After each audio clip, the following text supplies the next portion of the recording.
Hello there guys, and welcome to this Explain 11 video. Today we're going to be flying Aer Lingus service from Dublin to London Heathrow. We are going to be cruising at 33,000 feet today, and we're going to be carrying about 4,000 kilos of fuel. Our approximate flight time is 1 hour and 15 minutes, and today we're going to be announcing the 20k subscriber giveaway winner once we reach our cruising altitude. Welcome to the flight deck, folks. Let's go ahead and get things started here. We're going to summon the ground power unit and the fuel truck. And we're going to set our fuel to about 4,000 kilos of fuel. That's close enough. And we are now ready to power up the aircraft. Battery 1, battery 2, and we're going to use the external power and to save fuel, and then we're going to turn on the APU once we are ready to push back. External power is on. Let's set the ADIRS.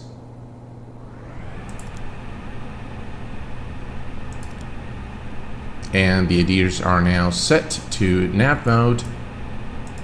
Let's turn on the fuel pumps.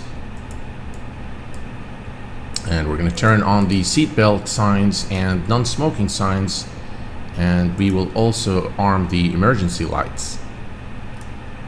Let's wait for the self-test to complete, and then we're going to begin setting up the MCDU. Right, we can now set the MCDU. We are going to be flying from Dublin, Echo India Delta Whiskey, and heading to London Heathrow, Echo Golf Lima Lima. Flight number today is Aer Lingus, let's see, 3654, sounds good to me. And the cost index for our flight is 25. Cruise altitude today is 330 and aligned IRS. We can now head to the next page and get our weight. Everything is set for us, and now we can program the flight plan. So we are going to be departing Dublin today, runway 10, and let me go ahead and check the flight plan for the Liffey to Echo. Oops, that's not what I wanted to do. Alright, I'll worry about that later.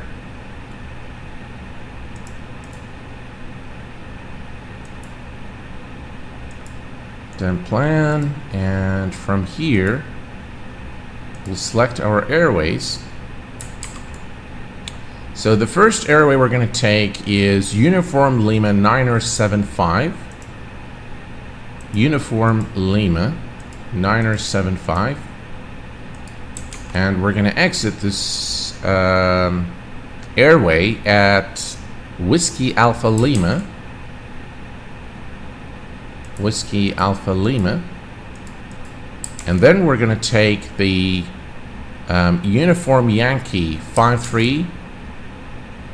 Uniform Yankee 53 airway to, let's see here, to Nugra.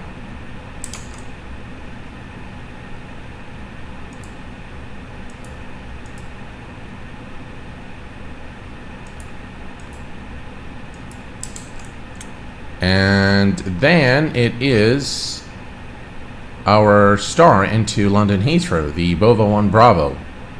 Okay, Bova 1 Bravo, and we're doing an ILS runway 09er left at London Heathrow. So temp, and we're going to scroll down to our destination, London Heathrow, arrival, and ILS 09er left through the Bova 1 Bravo. Bova 1 Bravo, I believe that's the one. Yep. Bova 1 Bravo. Temp plan. Insert. Let's see if we have any discos, which we do. So we'll remove that. Insert. Looks like we have a nice flight plan now. Okay, let's move on to performance, and we're going to do flaps 1, 0.5 up for our trim, and flex temperature is 45. That gives us transition altitude. I think in the UK it's 6,000. I'm not sure really about Dublin, but I'll just leave this at 5. V2 is 121, V rotate is 117, and we're just going to enter 117 for V1. Okay, we are now pretty much ready to go. So what I'm going to do now is I'm going to turn on the APU. Master APU switch is on, and we can start the APU now. Okay, and the APU is now available, so we can turn on the APU bleed, and we can get rid of the ground power unit. Right, let's go ahead and take a look at the weather. So, looks like it's pretty cold. There's broken flat clouds at 2,200 feet, few clouds at 1,500. Temperature is about 5 degrees Celsius. QNH is a 9er. No significant change in the last hour. And we have 18 knots winds at 270 degrees. Okay, so let's go ahead and set the altimeter to 099. There we go, and we'll do the same thing down here.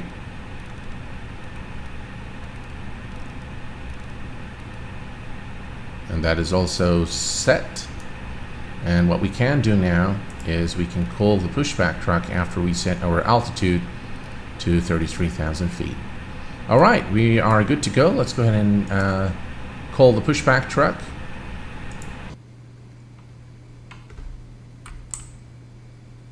Let's see here. I think that's good enough. Ground to cockpit, plan acknowledged. Call me through the menu when you are ready.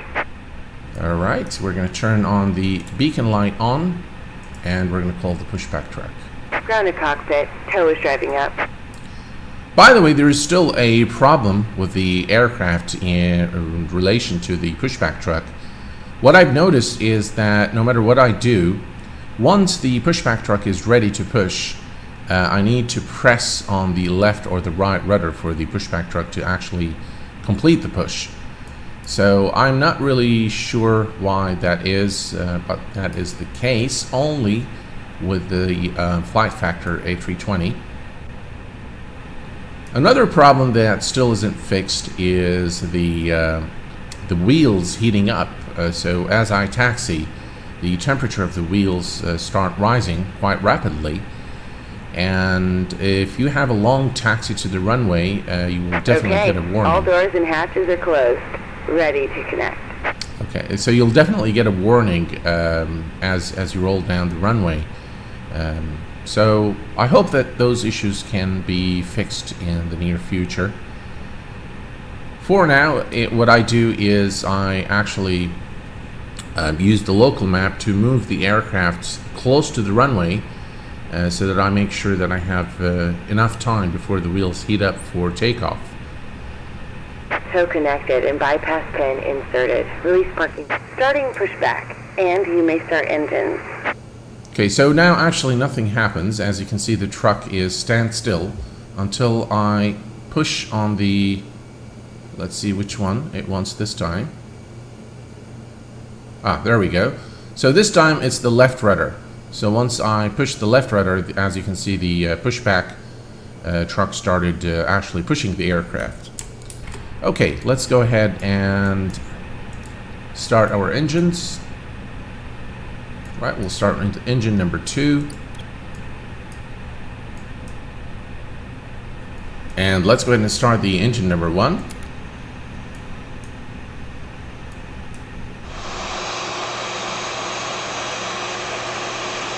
Tow is disconnected and bypass pin has been removed. Hand signal on the right. We'll see you next time and have a safe flight. Thank you for your service. So the pushback normally doesn't really work as it should. I've tried the Tugmaster. It works perfectly fine. Alright, looks like we have a good start on both engines. And what we can do now is turn the engine mode selector to normal, and we can turn off the APU bleed, APU master. We're going to turn on the nav lights, nose lights to taxi, runway turn off lights are on, and what else here? Everything looks good. And auto brake to max, flaps 1 for departure. We'll arm the speed brake and everything now. Oh, TCAS. So let's clear that and put 2000 for our IFR flight. TARA. And now everything is good to go. So let's go ahead and release the parking brake now and head over to runway 10 for departure. Parking brake released. Alright folks, we are now at the holding short position, runway 10 at Dublin Airport. Let's go ahead and set up things for our departure. Strobes can go on, wing lights can go on, nav to 2, landing lights are on, nodes to takeoff, and everything here is good.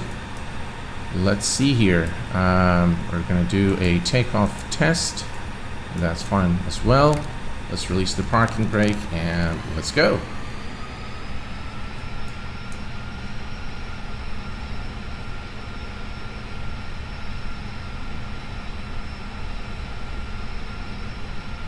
On runway 10. Alright, and Manflex, SRS, and runway.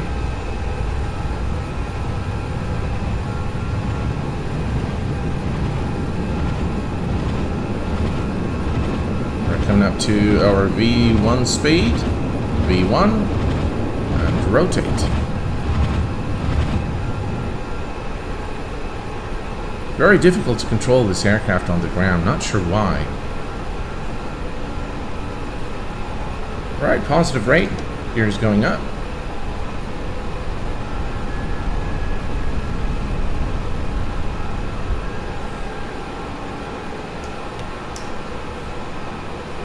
Flaps are retracted.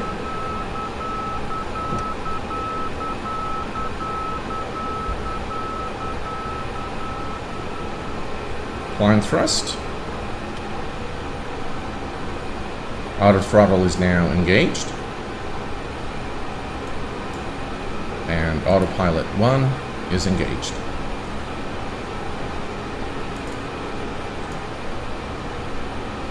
Alright, we can disarm the speed brake now.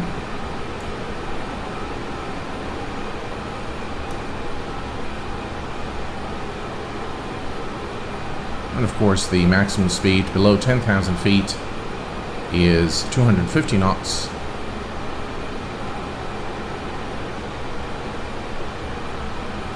And I'm using, by the way, the same cloud set from my previous video. I've tried X-Enviro. It looks like we've reached the transition altitude. Very standard and standard. I've tried X-Enviro in this latest version of X-Plane, and it just doesn't look good at all, especially when you have scattered clouds. It's okay when you have, you know, overcast conditions. And I've also tried SkyMax Pro, and they just both don't look very good. Sometimes they do, and sometimes they don't. So I figured I'm just going to go ahead and use the, you know, the freeware set and the realistic sky colors by Abdullah Al-Muntasir until an update is released, because I know that X-Enviro 108 should be really a good weather environment engine, and I haven't access to the beta of that release, and let me tell you, it does look very good indeed.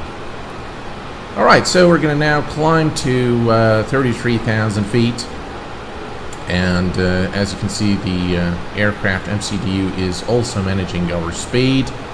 Everything's looking good. We need to turn off our landing lights.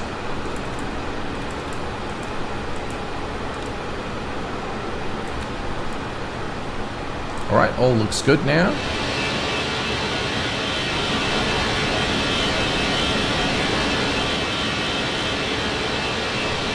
Welcome back, folks. We are cruising at 33,000 feet, and it is time now to announce the winner of the 20K subscriber giveaway. So let's get to it. So we had about 1,265 entries in total for the 20K subscriber giveaway, and the time has now come to draw the lucky winner. And congratulations to Chris from the United States for winning the 20K subscriber giveaway. Chris, I'm going to be contacting you via email to get your exact shipping address so that I can ship the 1080 Ti to you. Congratulations to Chris, and better luck for everyone next time. For the upcoming giveaways, I decided to change things slightly to spice things up and make it a little more interesting. So instead of doing a giveaway video, I am going to be announcing a giveaway in my upcoming videos. There will be several giveaways, and there will be some kind of a trivia or, you know, some catch to it. So for example, I would say that the first comment on a video will win you know, $100 gift certificate from the Explain.org, or I'm going to ask you a question related to aviation, and the first person with the right answer would win something. And I'm going to do this for maybe a period of a month or so, maybe 6 weeks.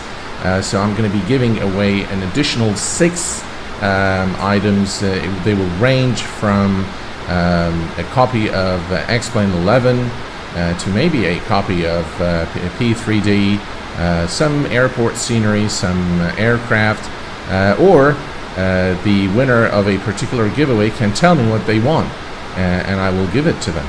So kind of, you know, do something a little bit out of the box instead of just always doing a giveaway video.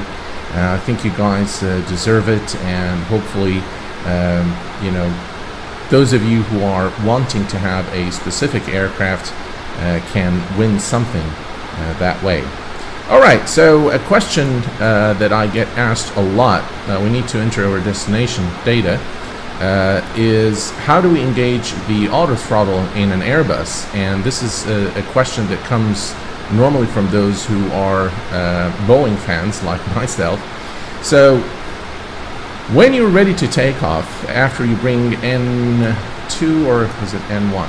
N1 to about 50%, you need to push the thrust lever here to flex MCT, okay? You could go to manual toga if that's what you choose to do, but if you set the flex temperature in the MCDU, you need to push the thrust lever to flex. Now, after about 1,000 feet above ground level, you will get a blinking note here saying thrust climb, and what you need to do is you need to recharge the thrust lever to this position here, and then you will see that the autothrottle would engage automatically, and that's really how you manage the thrust lever in an Airbus, and that's how you engage the autothrottle. Alright, we need to start entering our destination data, so let me just take a look here. Let's go ahead and go to performance. We're going to go, flight plan, performance, 66 nautical miles before our top of descent point. So we'll come here to, alright, so we're going to head back to our flight plan. Oh, I need my glasses, can't see a thing. Okay, that is much better.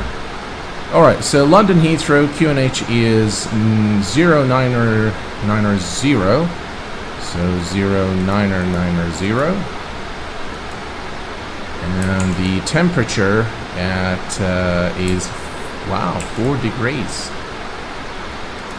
Pretty cold right now in England. And let's see here, speed 258 knots, so 250. 8 knots. Transition altitude in the United Kingdom is 6,000 feet. The app is 128. And we're going to do flaps full. Now the decision height, folks, is not something that you calculate or figure out. The decision height is something that comes directly from the approach plate. So it's a number that you have to obtain from the charts. We're gonna set this to 2,500 feet. Now, if you guys are interested in airport charts and reading airport charts, I've done several videos on that in the past. But if you kind of want to brush up and you need a tutorial on that, please do comment in the comment section below, and I'll be sure to plan it for a future video. Alright, everything is looking good. We are pretty close now to our top of descent mark, which is coming up in about 51 nautical miles. So until then, please relax, sit back, and I'll check back with you right before our descent. Alright folks, at this point I'm going to begin our descent. There we go. Thrust is now idle, and now we're going to begin our descent to 2,500 feet. I mean, the clouds don't really look good in my opinion, and I haven't really seen a good alternative. I've tried many things, and until Xenviro 1.08 is released, I think we're going to have to live with some really ugly clouds in X-Plane 11. One of really the shortcomings, I think, is the representation of weathering in X-Plane. That said, though, everything else is great in X-Plane, but in my opinion, really the clouds really do make or break the sim, in my opinion. I think this is one thing that Laminar Research should really invest in and should really correct. Also the fact that the clouds are transparent, so when you're above the clouds you can actually see the roads and the buildings and everything. So that's another thing that really kind of bothers me in X-Plane. I've been doing some P3D videos lately, if you guys are interested. I know most of the channel viewers are X-Plane fans, which I, by the way, happen to be one as well. But if you like to see more P3D videos, please do let me know. I do enjoy P3D quite a bit. So we are continuing our descent now, 2,500. I'm going to increase the range here to... Okay, so we should be fine. I think it was a good call to begin the descent just a little bit early before the actual top of descent point, but all is looking good at the moment.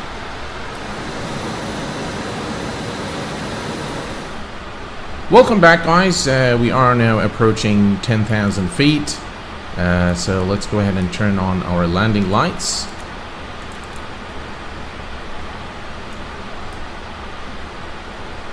And it looks like there is some heavy rain here as we approach London Heathrow. And that's the another thing why I don't use Xenviro is because the rain effects on the flight factor will not be visible. Right, let's go ahead and turn on the landing system as well. And now, of course, we are reducing our speed to 250 knots.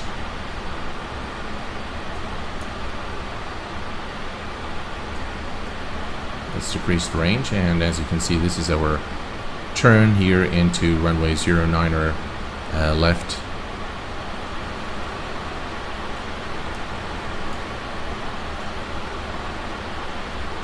We are now reaching our transition altitude, which is 6,000 feet in the UK.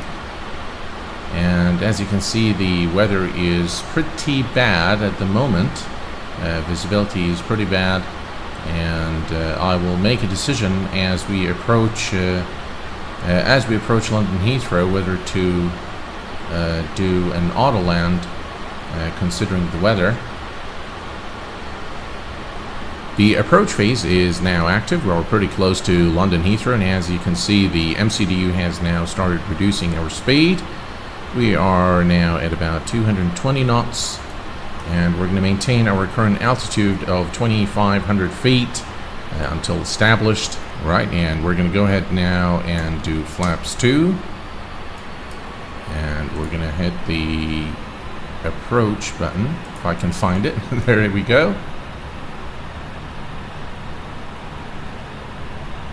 Looks like we are too high, so what I'm going to do is I'm going to lower the landing gear.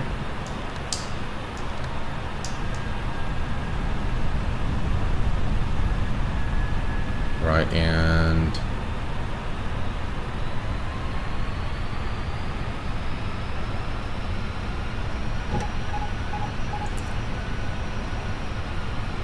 right, so we are a bit too high. As you can see, we're way too high.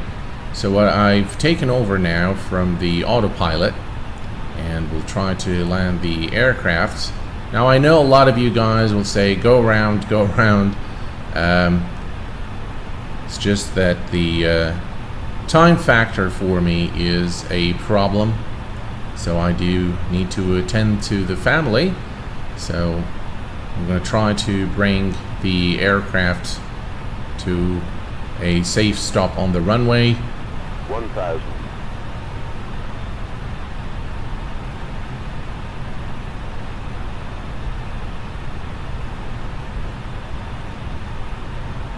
Approaching 09 left.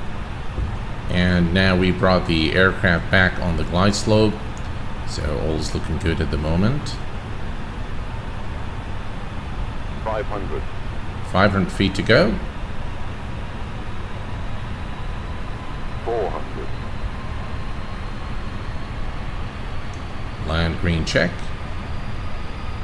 100 above. 300.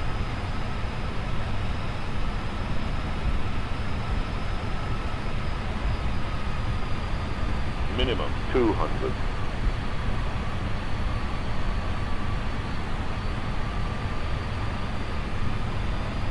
100.